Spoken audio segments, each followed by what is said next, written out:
So the story begins on planet Namek, and the first thing you notice is that the entire artwork is beautifully colored, and the first thing I thought of is that this is a scene of Goku turning into a Super Saiyan. Obviously, we do have Krillin still alive, but Piccolo is down for the count, and Gohan is definitely there. But when you get a little bit lower, you see that Frieza is actually in his full power form, and that is definitely not Goku giving him a difficult time. No, that is, of course, Gine sporting Bardock's headband, or at least that's what it looks like. Honestly, to me, this is such an unexpected turn for this Dragon Ball fan manga. Like, I knew this was going to be Gine-centric, but to have the Goku turn Super Saiyan moment be turned on its head, to have it be Gine turn Super Saiyan and takes out full power Frieza on her own, is just, it's just shocking, honestly. And I like that they went this direction because this foreshadows what we're going to see in the story. And a lot of Dragon Ball fan mangas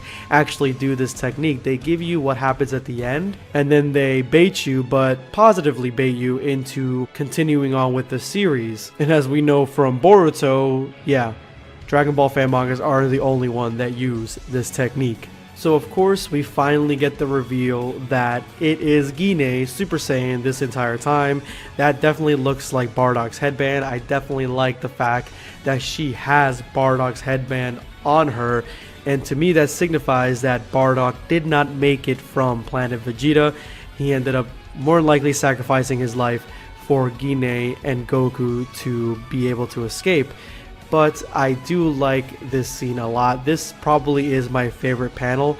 Again, the full power Frieza, it makes him look so much more intimidating than a small little Gine, and much more so than full power Frieza versus Super Saiyan Goku. But I definitely like that they have him being in full power against Gine, because it makes her look like she's overcoming so much more muscle and power than normal. The only thing that I have to criticize about this panel is the fact that her armor is cracked and broken, but those who respect the culture, you know, I would like it just a little bit more cracked and broken, but that's just me. So here we get to the narrative. They are telling us what this story is about, which sometimes I like, sometimes I don't like, that the artist is telling me exactly what the story is about. But for us to get to the place he wants to go concisely and faster, then sometimes this stuff is necessary. And this essentially is a what if Gine went to planet Earth with Goku fan manga. So right off the bat, they are sending Goku away, and Gine is not having it. Obviously, she didn't want Bardock to do it in Dragon Ball Super Broly, and in this iteration, she does not want to get rid of Goku as well. But it looks like Nappa's cousin ain't having that, and he wants her to basically man up. He actually throws her and manhandles her. And it basically just showcases exactly why the Saiyans aren't really like the Saiyans that we think they are, just based on the ones that we know. The ones from Planet Vegeta are a lot harsher, and they are just basically dicks. See, even these guys don't think that Goku is going to survive whatever planet he's on, because Goku, remember, is the runt of the litter. But then we find out that this is actually Nappa's cousin, which I think this is a much cooler design for Nappa, because he just looks identical to Nappa besides some scars on his head and a little darker. But I definitely like the way they were going with this, and they're tying these things up. So first of all, this Dragon Ball fan manga has royally pissed me off, because I do not like anyone being mean to my Gine. I mean, look how adorable she is, look how cute she is, man, and you're being a dick to her, and she's just so upset. And Gine, remember, she is basically the soft-hearted part of Goku incarnate. And so it's going to be interesting to see how she gets to Super Saiyan being like that. But yeah, the Saiyan culture, the Saiyan society, really isn't something that is easy to live with. And this is all before Frieza. They're sending Goku away, not giving a shit about him, taking him away from his mother before Frieza even gets there. So here Gine walks into the scene from the Bardock special, where Bardock just literally runs up to like a random tavern and starts telling a bunch of drunkards that, yeah, Frieza's gonna kill you all, you guys need to follow me and all that. It wasn't the best plan of Bardock's, but it really was the only one that he had because he was losing blood fast, and blood is the main significance of this scene. You can see blood everywhere. They are telling Gine that it is Bardock's. He's basically saying that he wants to commit treason and rebel against Frieza, and they all think he's just had one too many. And I mean, who could blame them? He ran into a bar essentially, and he basically sounds like a drunk, and these guys are not having it. And I like the fact that they put these two in that are from the Bardock special. They were the ones that were just kind of hanging out. So great attention to detail. Gine runs off in the direction of the blood to find a moping Bardock who is extremely royally pissed off that this is happening.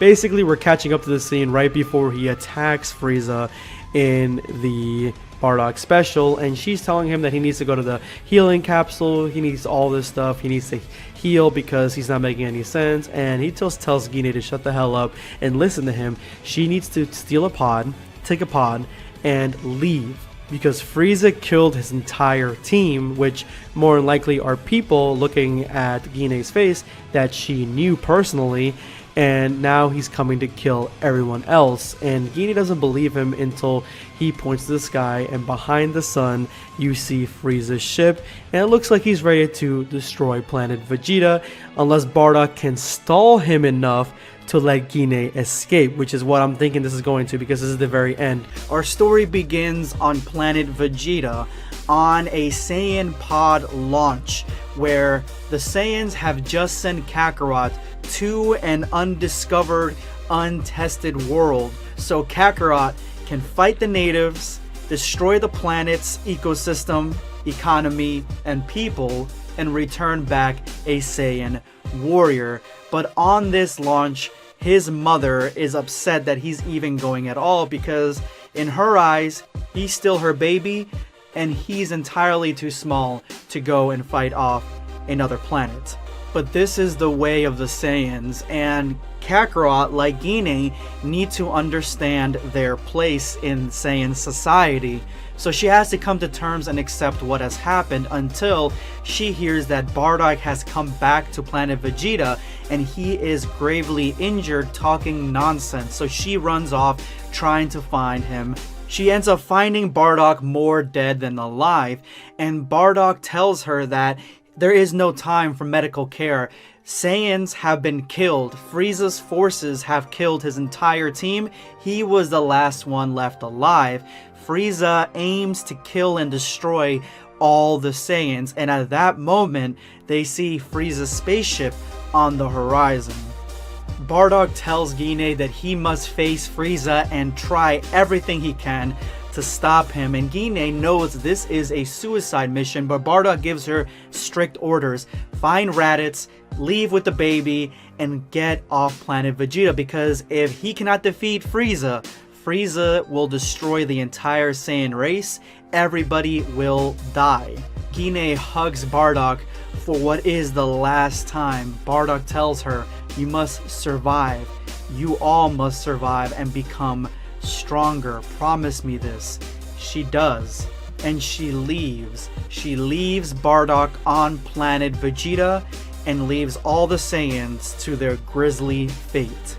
Gine rushes to find the coordinates of Kakarot, and it seems that she is focused more heavily on Kakarot. I guess he is a baby and Raditz is much older, so Raditz can take care of himself for a little bit. That's what I'm assuming. But she focuses specifically on her baby that just left, and they aren't allowed to give her the coordinates, but she is going to take them no matter what, and she ends up finding where they sent Kakarot until the Saiyans come and grab her because they are done with her nonsense. Gine tries as hard as she can to tell everybody that Frieza is going to kill everyone, but they do not believe her. They don't believe Bardock, and this is what ends up sealing the fate of all the Saiyans, and they are just ready to punish Gine for breaking the rules and trying to find one of her sons. To everyone's shock, the planet begins to rumble, and Gine knows exactly what time it is. She knows that Bardock is more than likely dead at this moment, so she decides to blast her captor with a close-range blast that would actually also injure her as well. But she withstands the blast and knocks out her would-be assailant, showing that she has some fight left in her after all. But she is still not strong enough to beat him until she ends up trying to blast him with another beam at close range, but this one hits the computer behind him, leading to a massive explosion breaking through the wall where she could grab a scouter and run through into a Saiyan pod to escape. It soon is shown why she took the scouter to begin with. She's trying to get in contact with Raditz, but it seems that Frieza is jamming all the frequencies around the planet, so she can't get a hold of him, which is good because I thought that, we all focus on Goku and ignoring Raditz it's a lot in these fan mangas, so I was hoping that she remembered him, and it's a good thing that she did because she is the mother of both of them, so it makes sense that she's trying to get a hold of both of them to save both their lives. She escapes in the nick of time, even flying past the death ball that killed Bardock, and eventually it lands on the planet, destroying all life, destroying the planet, killing the Saiyan people. And Gine barely escapes with her life, heading to the one place where she can finally grab one of her sons and then reunite with the other, and that place is Planet Earth. Zarbon demands to know if there are any Saiyan survivors coming from Planet Vegeta, and they can't tell whether there is a survivor or not. There is too much disruption from the destruction of the entire planet. There might have been something, but it seems like it's gone now, so they are very comfortable telling Frieza that there are no Saiyan survivors from this destruction. But Gine, being the sole survivor of Frieza's genocide from Planet Vegeta, finds herself in a life-threatening situation because her capsule was damaged heavily from the destruction of the planet, and now all life reserves and systems are failing for the capsule. She fears she cannot keep her promise to Bardock, but on the horizon she sees it, Planet Earth, the place that Kakarot is, and the place she needs to land in order to survive the capsule's destruction. Gine breaks through the atmosphere as her pod breaks apart around her, and at this point it seems that she may not survive the impact on the planet, and as the pod reaches closer and closer to the ground, it seems more likely until boom, it smashes, leaving a ginormous crater, but Gine, very much alive, is on her last leg and clinging to life. Gine finds herself on a strange planet as a dinosaur comes barreling toward her, but Gine is still a Saiyan warrior and she kicks the dinosaur right in the chin, sending it running off into the distance, but unfortunately that was the last of her energy.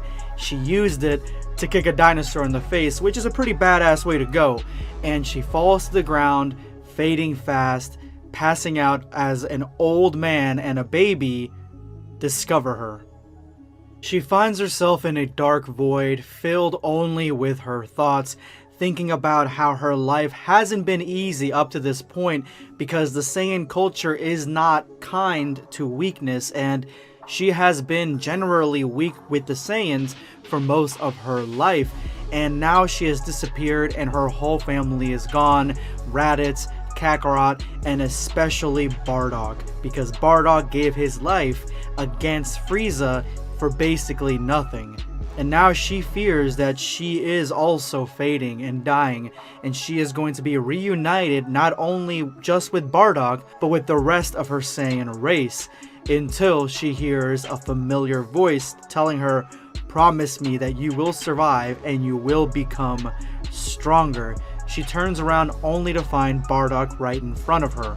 But a blinding light takes Bardock away with a sinister laugh in the distance, and Gine wakes up screaming.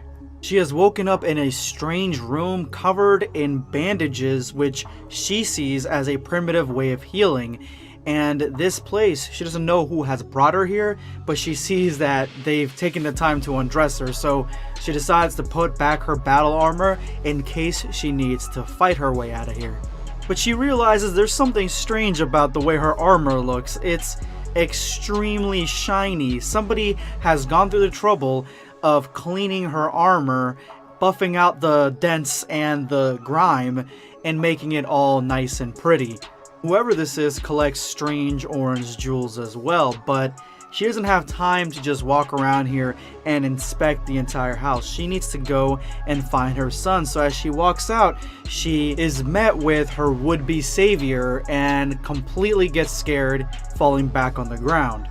He apologizes, but there's nothing to apologize for. She's tough. She can handle it. She didn't get scared. She just got startled until she sees a baby on his back. And this is absolutely Kakarot because he's got Goku's hair. He's got a tail. This is her son, and she rips him off the guy's back, and mother and son are reunited at last. Grandpa Gohan knew it from the moment that he saw her that this was Goku's mother, and Gine's like, who's Goku? Well, Grandpa Gohan gave him the name Goku when he first met him, and this is what he's been calling him all this time, but Gine's not having any of that. His real name is Kakarot, but Grandpa Gohan has trouble pronouncing the name. He's just gonna keep calling him Goku because he actually has taken a liking to the name, but Gine doesn't care. It's time for them to leave, and they are on their way, but Grandpa Gohan's worried that her wounds are still pretty heavy, but she assures him that she is going to heal quickly, and he insists that she at least stay for dinner and let him hang out with Goku for one last evening, and as Gine's stomach grumbles, she takes him up on his offer. As Gine inhales food, Gohan tells Goku, I hope when you grow up you have better table manners than that. Gine thanks him for the food, and Grandpa Gohan introduces himself, while Gine asks Gohan, why does Goku have a bandage on his head? Grandpa Gohan explains that Goku was a restless child, and at one point he fell off his back and hit his head. After that, he became more docile, and he's basically been reset. Gine remembers Kakarot being extremely violent, and now he's extremely relaxed. So this old man not only saved her life, but also saved Kakarot's life as well. And Gine explains exactly what happened to her, why they're there, what happened to Planet Vegeta, and Grandpa Gohan completely understands, completely normal to him, and he tells her that they can stay as long as they like and recuperate their strength before setting out again. And Gine agrees for now, but there is one thing she needs to do. That night, Gine listens to transmissions coming from the Frieza Force, hoping that they are not wise to the fact that she survived, and hoping they don't come to planet Earth, also trying to hear anything about Raditz, but it is all in vain. And that night, she gets to sleep next to her baby for the first time in what seems like a very long time. She wakes up at the crack of dawn fully rested and eager to train just in case the Frieza Force comes back, and she draws a Frieza face on a rock using Bardock's technique, the one that he taught her to annihilate the rock, but her aim is a little bit off. Gohan is extremely impressed that she has not only recovered so fast, but she wields that much power in her body, and he is eager to teach her because she is wasting a lot of ki and not really hitting her target directly. There is a lot of energy that can be harnessed and focused that she is just wasting all over the place. And basically what he's telling her is that she's using a gigantic hammer to kill a tiny fly. So he demonstrates the proper way to harness all this energy in Gohan's special move, the Kamehameha Wave.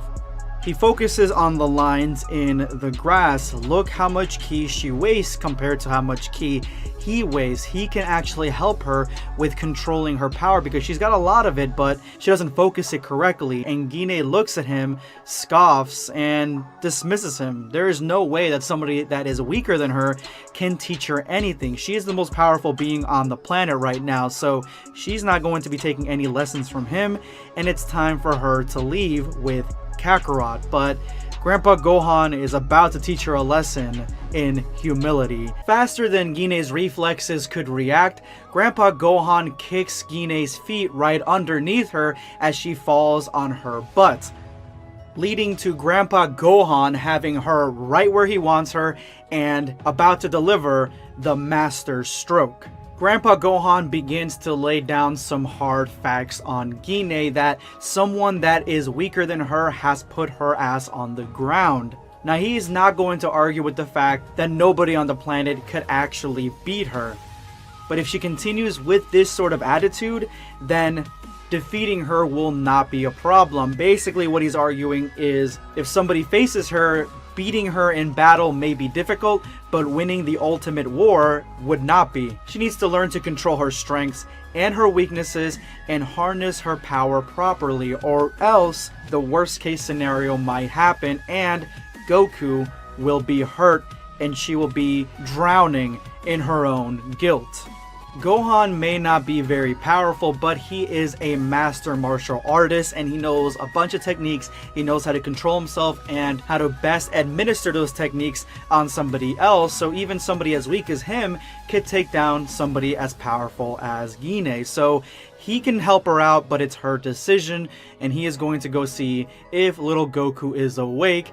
But Gine, still defiant, says his name is Kakarot because that is still her baby. I feel like she's arguing with him about the name because that's a little piece of her that is still with her and Bardock, and in a way, if Gohan names him Goku, she sort of lost Goku to planet Earth, even though she's with him right now. So she's trying to hold on to that piece, but she's got some self-reflection to do, and the only thing she can be happy about now is the fact that Bardock did not see her get defeated and owned by an old man. But Gohan is right. She is going to do something that goes against every fiber of her Saiyan being, but she knows that it is the right thing to do and the way that she can keep her promise to Bardock. Grandpa Gohan's playing with cute little Goku when Gine walks in wanting to have a word with him. Gine breaks down and apologizes for her behavior, but she is telling him that the truth is she's just scared. She is trying to act tough, and in fact she's just really scared and she doesn't want to lose Kakarot. She's already lost her husband, Bardock, she lost her other son, she lost her whole planet. And even on that planet, she was considered a weakling, so she is just extremely stressed out and terrified about being too weak to save the ones that she loves. But Gohan reassures her now is the time to let the past be the past and look to the future.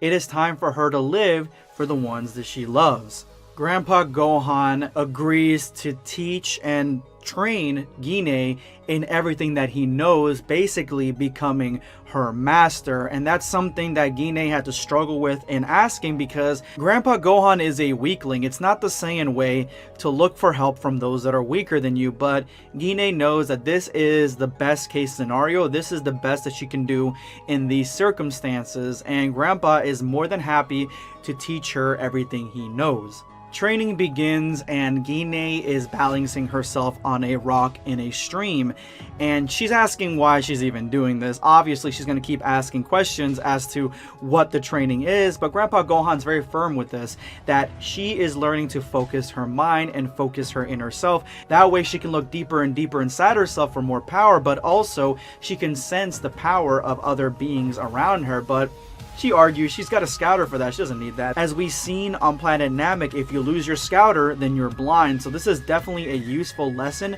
for Gine to learn. And he assures her that if you learn this, if you master this, you will be able to sense danger from miles away. That's like the best way to protect Goku. So he tells her, shut your eyes and be part of the environment. Sense everything around you. Use your ki and sense other people's ki as well. And so she closes her eyes and focuses deep down inside. She can feel it. She can feel herself getting the benefits of this training until bonk, she falls right into the water. And she blows up on Grandpa Gohan. Why the hell did you throw a rock at my head when I wasn't ready for it and I had my eyes closed? Of course this is part of the training, but it also amuses Goku, or Kakarot, and Gine is just offended that this hurt her pride more than anything. That night they camp in the moonlight and Gine is there holding her baby, listening to transmissions through her scouter. Grandpa Gohan, he's curious about what the scouter is, and she explains that she's actually listening for anything about her other son, and she's listening for transmissions trying to see where he's at, so maybe one day she can track him down. You know, also, it helps to know if the Frieza Force is coming to planet Earth, And Gohan understands this, but is worried that they will be able to track her down with the device. She clears it up. No, as long as she doesn't make any transmissions or broadcast anything, she should be fine. Gine finds herself glancing at the moon and then covering Kakarot's eyes for the moon as well. Gohan instinctively picks up on something that is amiss, and Gine has to tell him something about the full moon. She tells Gohan all about the Saiyan form, the great ape form, about how the moon brings out their inner beasts so they can transform into these giant monsters, basically rampaging through the planet. So he better treat her extra nice or else she'll transform into a great ape and crush him. But Gohan is interested, probably not for the same reason that I'm interested in getting crushed by Gine, but he's interested in seeing this transformation. He's curious about the transformation more as a training tool for her because it's hard for her to find inner peace, and maybe if he sees the transformation he can actually see exactly what's the best way to train her. Plus, probably seeing the transformation and seeing how powerful and monstrous it is would help him in dealing with it in the future, something he didn't get a chance to do in the main canon. And it seems that Gine can control the transformation a little bit, so they decide to test it out and have her transform into a great ape. She puts on her battle armor and looks directly at the moon, initiating the transformation, and she transforms into a massive great ape. I'm assuming she put the armor back on because she knows that it stretches with her transformation, so her clothes wouldn't just rip off and she wouldn't be butt-ass naked when she went back to normal. Gohan is terrified. He has bit off more than he can chew and is scared that Gine has lost herself in this form. Gine reaches down to crush Grandpa Gohan and Goku, and Gohan braces himself because he is no match for the great ape. And then Gine starts laughing. She told him that she can control the transformation, which is amazing that somebody that was perceived as weak can control a transformation, same as Vegeta. And she's just excited to have somebody watch the transformation that's never seen it before. And Gohan is amazed at it, but he can see exactly that the transformation has amplified her strength and her power 10 times over, but it also has transformed her into a rage-filled monster, and he can feel that rage coming from her, so she probably should transform back to normal. He's seen all that he needs to see. Unfortunately, she cannot transform back to normal until the full moon goes away, or somebody cuts off her tail, and she would like to keep her tail, so that is not an option, and so they wait out till the next day until she goes back to normal.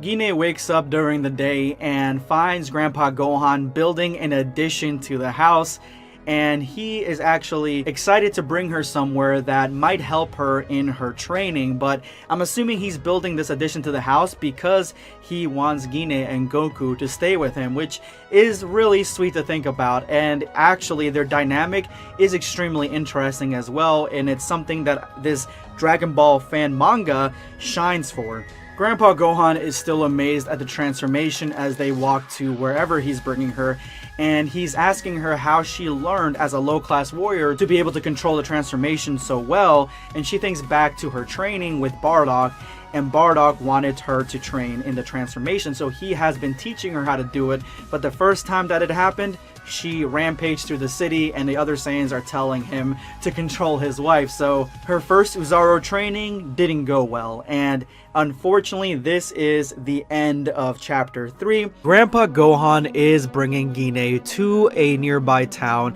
for some specialized training. Now this town is going to take 2 days on foot to go, and you can see Grandpa Gohan here. He is extremely satisfied to walk that entire way, but Gine, she has other reservations because 2 days is a very long time, but she says that she has a much better idea when it comes to getting to this town extremely and relatively quickly. And boom, she shows Gohan a brand new technique that he did not know she had, and that is fly flying, and with flying, yeah, you're gonna get to this town in about a few minutes, which they end up doing, and it just shows how much flying can make a difference in travel, especially in Dragon Ball, where they're flying around the world to get to different locations very quickly, specifically in the brand new chapter of Dragon Ball Super, where we have Ultra Instinct Goku and Moro fighting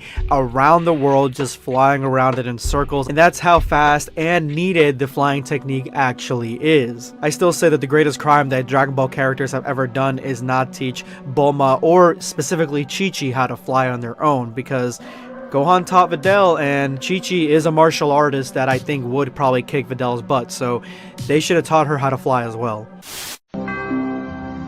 Well, thank goodness. Everything's back to normal again. Isn't life wonderful? It sure is. Well, not everything's the same as before. We saw something really strange back in the city. Isn't that right, Trunks? Yeah! What did you see? Don't worry, we'll never tell. The crew walks around town down the street, basically just window shopping, and Gohan says anything that catches your eye and catches your attention, we'll go ahead and do that. And of course, like any female, Gine looks over at a window and sees some beautiful shoes that absolutely catch her immediate attention. Gohan seems content with himself that no matter what world a woman is from, some things just never change. And I like seeing Gine in the background with her tail wagging. I think that's really cute. And a lady comes out asking if she would like to try on some new clothing or try on some new shoes, because she sees that she's interested in this wardrobe, and Gine really isn't going to do that, but Gohan pushes her to do it, and that is when we get our first ever Dragon Ball clothes changing montage. And I gave a special shout out to this page earlier in the video because it is phenomenal. So Gine comes out looking like a pimp, and of course Gohan ain't into that. Then Gine comes out and she's dressed in a relatively good looking outfit in my opinion, but it looks like it's mismatched because those boots and those stockings, oh actually those are shoes, those shoes and those stockings do not go with that outfit. So Gohan also seems a little perplexed, and so does baby Goku, who has the cutest expressions in this panel. Gine comes out in Western style clothing, and you know, they don't seem to be very much into it. It doesn't seem like it's her. She then comes out in a cat outfit, like almost like a full-on Disney World Disney character outfit, and Goku is ecstatic to see his mommy like this, but obviously this is not something that Gine can walk around town in.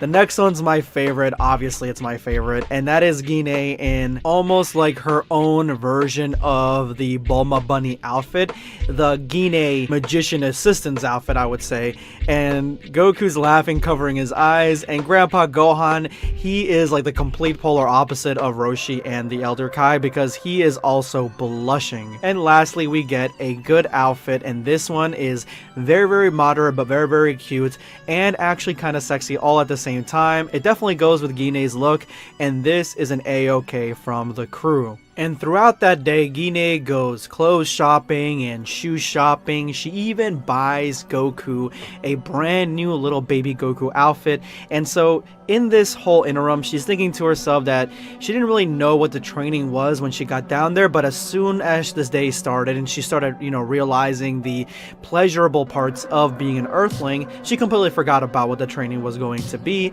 I'm honestly just curious to see who's paying for all this. Like, does Grandpa Gohan have like a secret bank account that he doesn't really touch, or is this going out of his savings, or is this his retirement or something? Because he's literally buying her everything that she sees, and this is gonna make a huge dent in his retirement fund. And on top of all that, they seem to go to like Disney World or Disneyland, like their version of it. It's a little carnival area where they have a lot of fun with Goku, and they go on a teacup ride and a carousel and a little train, and they even get like portraits done of them all together. Obviously they are the family for Goku at this point, and hours keep going by, and Gine completely forgets about the fact that she is a Saiyan from a different planet, and she is basically getting hugely accustomed to the Earthling way of things. And later that night they go to a festival and they see some fireworks, and of course Gine goes into a kimono, which Grandpa Gohan 100% reps because he knows the culture when he sees it,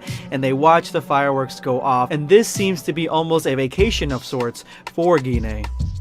And as morning begins, you see Gine on a bench here, and she is thinking about how beautiful Earth actually is. She never gave it much thought, but it is actually a very gorgeous place. And that's when Grandpa Gohan comes with some ice cream for Goku and Gine themselves to share. They don't know what it is, but immediately upon eating it, Gine absolutely loves it. So after having a little dessert picnic, Gohan asks Gine if she's enjoying her training, and Gine didn't realize she was training. She's like, I've just been having fun this entire time, so if this is what training is, then she wants more of it. But Grandpa Gohan explains to her exactly what he's doing, and that is because she came from a race where mainly all she's known is war, violence, and the fact that her planet has gotten destroyed. Essentially, she is a refugee, and she probably has PTSD at some level. And then he saw exactly what she's capable of when she became an Uzaru, and all he felt was anger and thirst for combat. So in order for her to control her ki and her emotions completely, she needs to kind of clear her mind and de-stress herself, and that is what she's doing here. She is having a good time, but this is extremely important training for her. Essentially, he's trying to teach her ki control, but at a very early level, because of the fact that she's not really a fighter, and going into the Uzaru state, her emotions are completely out of whack. So yeah, she's basically starting from base 1. But as they're enjoying their picnic, a creepy dude comes out of the bushes and he sees Goku with a little tail, and he says, I want to take advantage of this. So this is probably the scariest thing that any parent could ever even dream of, and that is that somebody would come in and try to steal their kid away, like a kidnapper or just somebody that's up to no good. You guys know exactly what I'm talking about. This is horrifying. So Gine and Gohan are talking. They're not paying attention to little Goku there in his little cute little outfit, and this guy absolutely is. Just like the creeper this guy is, he lures Goku to him with a lollipop, and Gine, as she's talking about how they are having such a good time living on planet Earth and basically assimilating as an Earthling, they look over and they see that Goku is missing. The creep runs away, and I'm assuming that he's trying to sell Goku because he's got a tail, but again, this is what child abduction looks like. That's exactly what's going on with Goku, and I'm hoping that Gine completely obliterates this guy with a ki blast when she catches up to him, because she can fly. So she does do that, but she still doesn't track him down, and now she's hyperventilating, and she is completely falling apart because now Goku has vanished, and it's happening all over again where she's losing him, and he must be so scared. But Gohan calms her down and says, don't worry, we will find Goku together. Grandpa Gohan explains that her and Goku have a very special connection, so she should be able to feel his presence. But Gine's not so sure. But he explains that she should not be looking for his presence by force, trying to make something happen that clearly cannot, because right now she is a whirlpool of emotions. So she needs to calm down and really focus. She needs to find the natural connection that she has to her son and let that chaotic energy flow like a gentle stream, balancing everything, all her emotions. She needs to remember the ones that she has loved and she has lost, which one of them seems to be like a kid version of Raditz, which, you know, he doesn't really seem to care about family at all. So I don't know why she's thinking of him, and I don't know why the apple fell so far from the tree when it came to Raditz, honestly. I think Mom said she sent Kakarot off the planet in a pod, though. Oh well, I couldn't care any less. She needs to remember those who have hurt her and have made her angry, but not feel hatred towards them. She needs to control her anger towards them.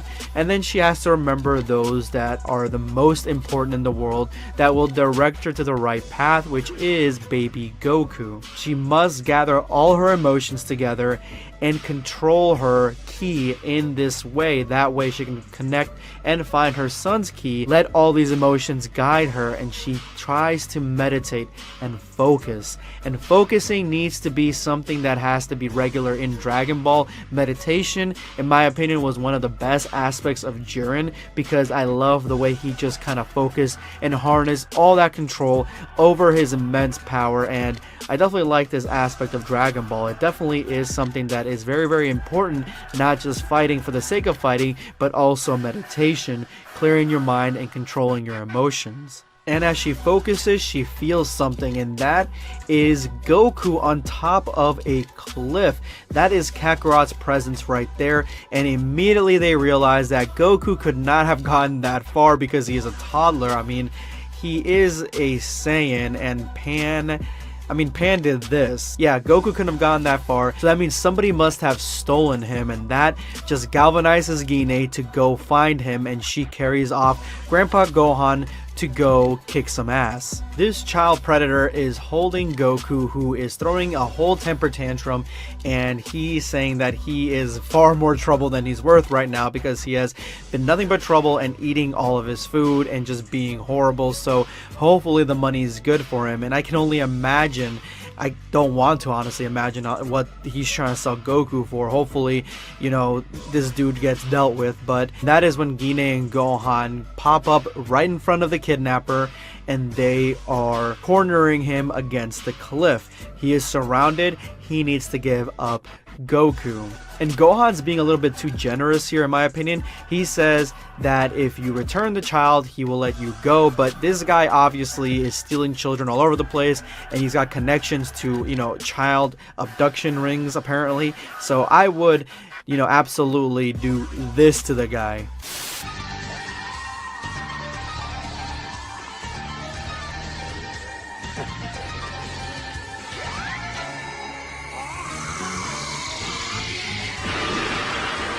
And now this guy is kind of throwing insults, saying that I don't know how they found me, but these guys are definitely freaks.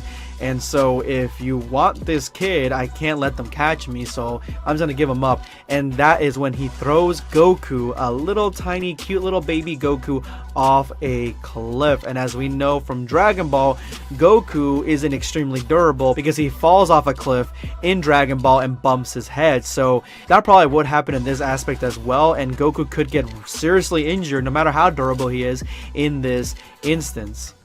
And as the guy runs back to his car, Gine, in a matter of seconds, flies down, swooshing down, picks up Goku, and even Gohan's impressed at her speed. And in a split second, she hands Goku to Gohan and goes after the kidnapper.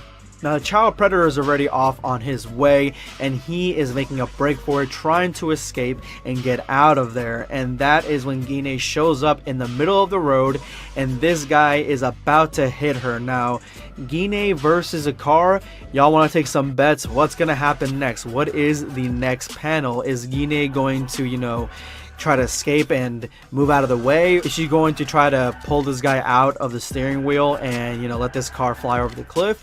Or is she just gonna take this car impact Queen Maeve style? Well, Queen Maeve it is. And now this sick creep is just coming to after the car accident, and that is when Gine does the second option, pulls him out and hands him over the cliff. She is done with this guy, and she should throw him over the cliff, because not only did he abduct her kid, but he also threw him over a cliff trying to kill him. And this guy is like, I promise I'll never do it again, and please let me go, don't drop me. Dude, I would have dropped this guy 10 seconds ago. I would have absolutely. But Gine lets him go. She thinks it over and drops him on the asphalt. And that is when Gohan comes up with a little angry Goku and says, well, she showed you mercy, but you still deserve to be punished. And that's when Gohan kicks his ass, which is a good way to go, honestly. Gohan asks if she's okay, but Gine, she's thinking it over, and she says that she was never really able to be Bardock's battle partner because she wasn't able to end a life. She couldn't kill anybody, and that's why she went back to Planet Vegeta as a cook, as a butcher. And so she thinks that she's weak because of this, and Gohan incites her that no, having mercy is a huge sign of strength, and you're one of the bravest women I've ever seen. Gohan apologizes because he meant to give her a really nice training lesson and show her a good time, but instead he put her through terrible anguish. And Gine doesn't believe that. She doesn't believe that he needs to apologize. Because of him, her training was a success, and now she can locate little baby Kakarot anywhere on the planet, if not off-world, because she can sense his location, and now she will never lose him again. As the days went by, Gohan continued to help Gine improve her fighting technique, style, and the way that she perceives ki. More than likely, he also helped her out on sensing ki and just being more in tune with her own body, her own self. Obviously, she is the one gaining all the training, even pushing Gine to the point where she doesn't have the sensitivity to her tail that Goku would have against Raditz, so she is becoming stronger and stronger as a Saiyan. As months and years have gone on, Gine decided to keep her battle armor, her Saiyan battle armor, as a heirloom for her heritage. She is a Saiyan, and she's keeping it on the mantle, that way she can always have a reminder of her people. And of course, she also keeps her scouter just in case she gets any transmissions from the Frieza Force on encountering any Saiyan survivors, specifically Raditz. That is who she is looking for. She wants to know if Raditz is still alive. Obviously, the goodbye that she had a few chapters ago, actually a few videos ago, with Bardock early on in Dragon Ball Reboot, that was the goodbye. That was why it was so emotional. That's why it was so intense. And of course, she knows that Bardock didn't survive the destruction of Planet Vegeta. And as we see the passage of time, we see that Goku went from being an infant to now being more or less a toddler, and Gohan and Gine are doing their best to raise him to become a warrior. And you can see right here that he is more versatile and he's becoming much more in tune with who he is.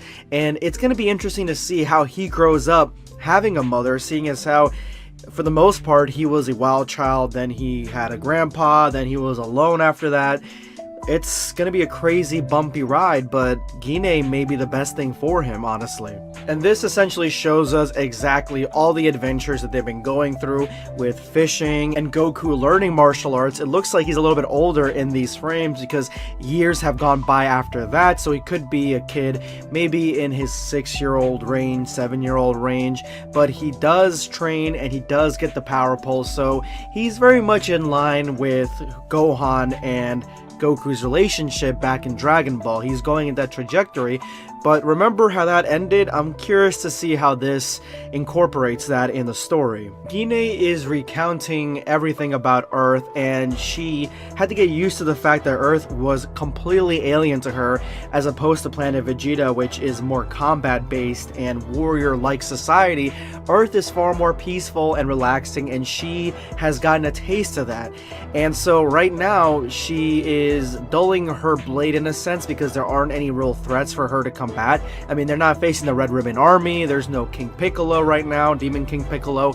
This is pretty early on in Dragon Ball, but at the same time, she says she's still training because she will protect the planet against Frieza or any other threat. But one night, everything was about to change, she says, because this is the night that she finally realizes that she's not alone. Gine is listening to a very normal broadcast. It is very much implied that she has been doing this a lot. She's on top of this roof looking for signs of other Saiyan survivors, and so she's listening to these broadcasts, and it seems like the Frieza Force has just dominated a planet, subjugating it much faster than the higher ups thought it would be possible. And that's because the Saiyans were responsible, which immediately gets a reaction of shock on Gine's face. It has been years since she has heard anything about Saiyans. And that's when these Frieza Force goons start turning a little bit, speciesist and talking about monkeys and workhorses, but it looks like they're putting the Saiyans to work. They're heading back to Frieza Planet 43 to get their next assignment. And so Gine now knows exactly where they're gonna go. I'm not sure if she knows where the planet is, but she was in the Frieza Force army for a while, so maybe she has some recollection of where it is. But that's it. She can't believe it that the Saiyans are alive, and this is obviously Vegeta, Raditz, and Nappa.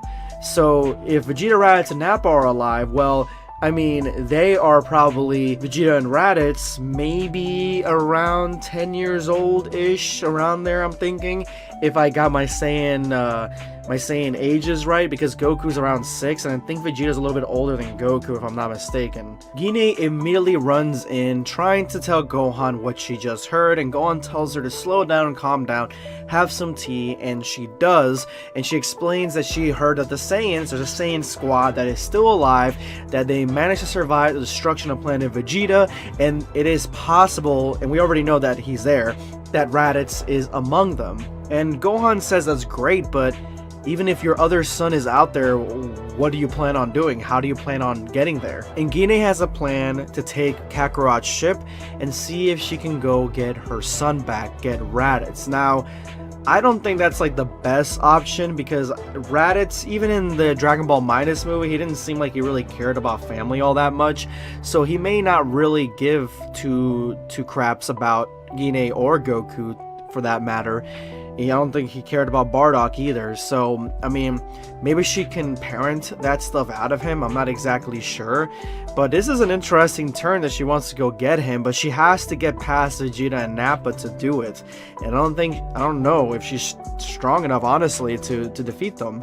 And Gohan asks what about Goku, thinking that maybe she'll take him with him, but he's still just a kid. Gine essentially asks Gohan to watch Goku while she goes on this mission to get Raditz, and Gohan is a little concerned. Obviously he doesn't care about watching Goku, he would have probably adopted Goku if he had the chance, but at the same time he feels concerned because of the fact that Gine hasn't told Goku anything about his origins. And the reason that she hasn't done that is because everything that Gine lost, she's got PTSD on it, and she doesn't want to push that on such a young boy like Goku. Plus, if she tells him, then he's gonna want to go with her, which makes sense. And that's when Goku pops up.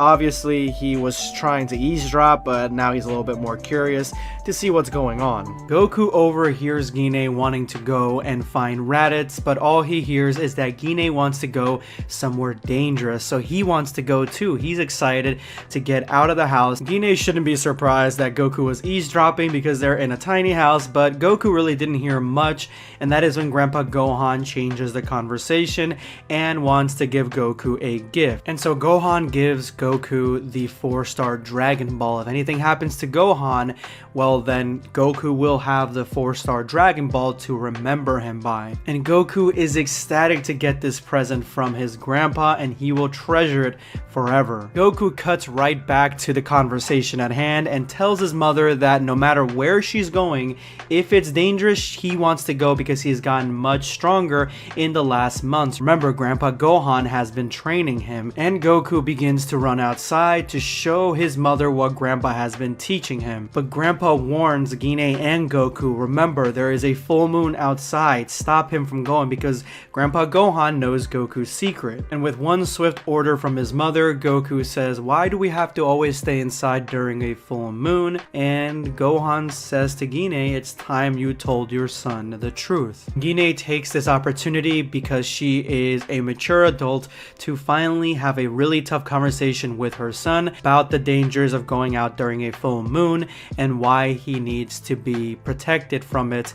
And she tells him that there is a giant lizard monster that only appears at night during a full moon. It's very ugly and very dangerous, and it will defeat him. And Goku doesn't think that's actually very scary. He wants to fight this monster, the monster that is terrorizing the nights on the full moon.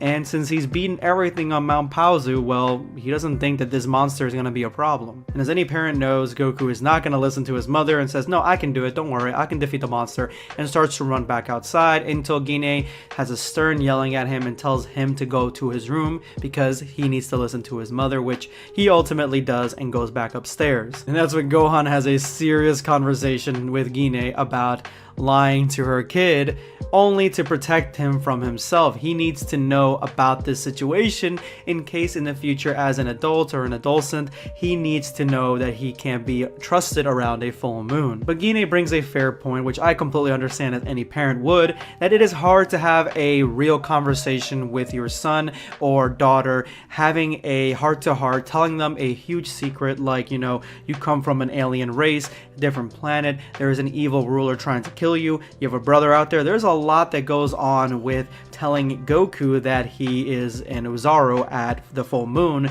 so she really panicked and doesn't really know how to explain it to him. Gohan is worried about Gine because she wants to run off to find Raditz and he can take care of Goku, but at the same time, Goku needs to be told the entirety of the truth. And Gine says it's hard to tell him because if she tells him that he has a brother out there and Raditz dies or is dead, hint hint nudge nudge to the future of Dragon Ball, well, you know, that might actually tear him apart. So there is a lot of difficulty in telling Goku the truth about his heritage. Gine has a heart-to-heart with Gohan and asks why he's always so nice to them, and Gohan is very plain here.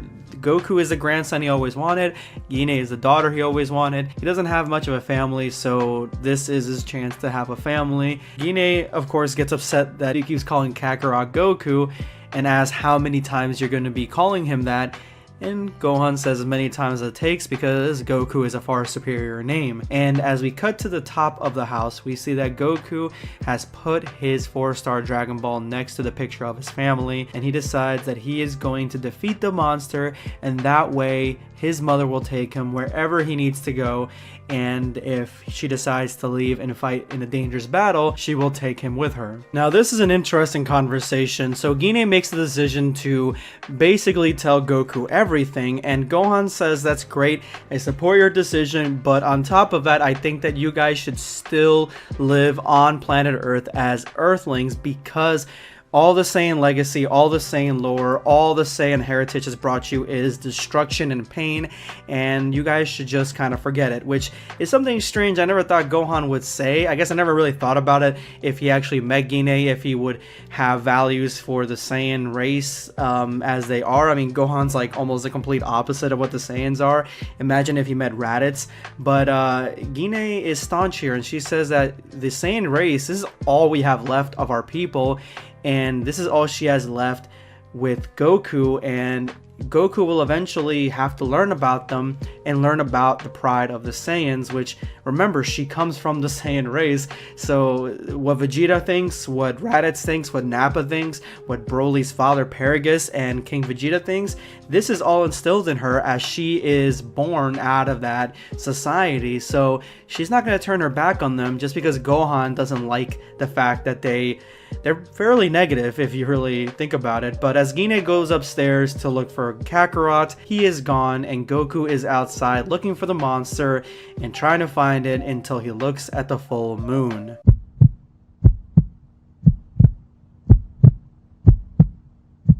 Gine is frantic, saying Goku's not upstairs, he needs to be back in the house, this is her fault for not telling him anything of the truth, so he needs to come back. She's going to take the scouter with Gohan, they're going to look for him until they hear a... Fortunately, when they go outside, it is too late, and Goku has fully transformed into the Oozaru state. And this is trouble for everyone, specifically Gohan, because this didn't end so well for him the first time around. Gine has to stop Kakarot before he destroys anything else in the valley.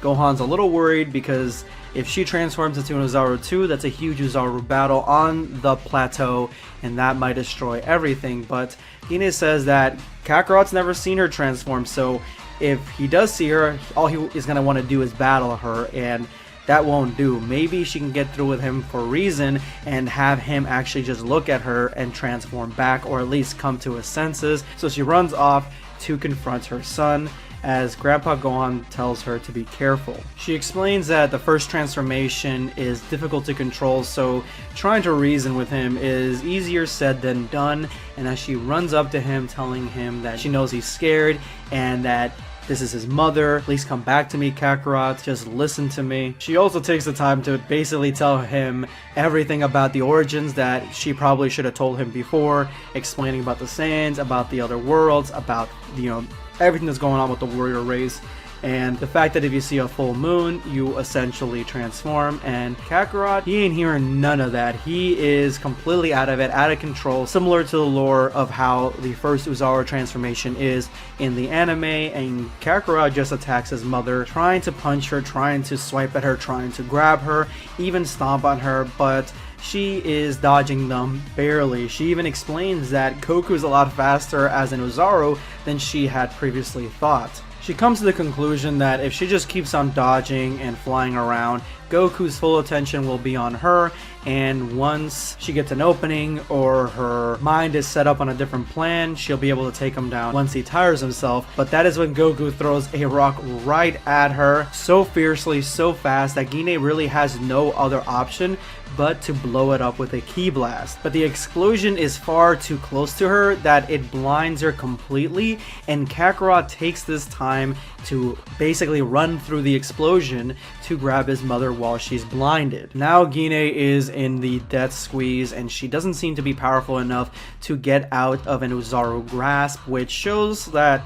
Gine isn't really that powerful as a Saiyan, which is consistent with the lore of what we know about Gine even in Dragon Ball Reboot. So it's not too crazy that she can't really defeat this guy or this Ozaru on her own. But Gohan comes in and swats the hands of Ozaru Goku to try to release Gine at once. And Gohan saves Gine from Kakarot as he is seen yelling in the background. I actually do like this panel a lot. I like that Gohan is like a hero saving Gine, and in the back, I don't know why, but I like the profile of the Ozaru. He looks really cool here. So this is another interesting turn of events. This brings us back to the conversation that they were having earlier. So Gohan wants to cut off Kakarot's tail. That's a permanent solution. Gine doesn't want to do that because she wants to have some heritage of the Saiyans still with them. It is not a positive thing to have a tail cut off from a Saiyan, and she knows that, and even her tail is still attached, so it shows that she had kept her tail throughout her life, and she doesn't want to cut off Goku's before he's even started his.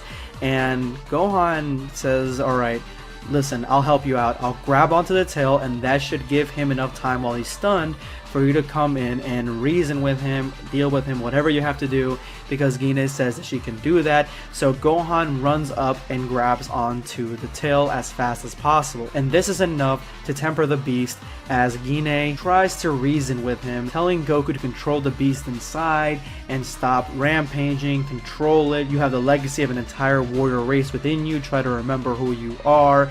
Everything trying to get through to Goku. But as far as we've known, we don't really seen too many people control this transformation unless they are elites like Vegeta. And so yeah, this isn't going to be something that is going to happen overnight, at least not within the first transformation. And we've never really seen how people control the Ozaru state so they can just kind of talk and be completely coherent.